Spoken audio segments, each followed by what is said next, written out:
Next I'm going to talk about vertical asymptotes, and vertical asymptotes is a review concept from section 1.4 that we did earlier in the year, but I will kind of run through it again.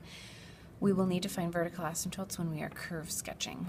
So to find a vertical asymptote, the first thing you want to do is simplify your function. So that means factor and cancel any terms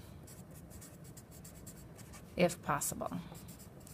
Vertical asymptotes don't happen if the whatever term is making it have a vertical asymptote, if it can get factored and simplified out and canceled out, then it doesn't happen. It doesn't have one there. So we first want to simplify by factoring the top and the bottom, seeing if any canceling can happen. Next, you set the denominator equal to 0 and solve. Since a vertical asymptote is where the function is undefined, it's when you're dividing by 0 or when the denominator equals 0. So we'll simplify, and then we'll figure out where it's undefined, because that would be in the graph where we don't want to have a graph. So we put a vertical asymptote there so we don't graph there.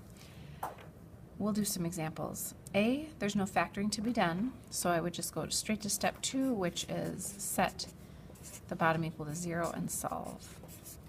So here there'd be one vertical asymptote at 1. Here I can factor the top. I can factor the bottom. So I have an x minus 1 that cancels, so I would say my denominator would be x plus 4. I set that equal to 0.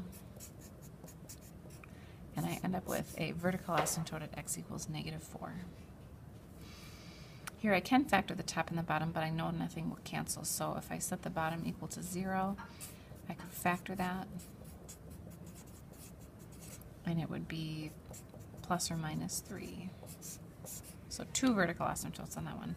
Here there's no factoring. I can't cancel anything out, so I set the denominator equal to 0.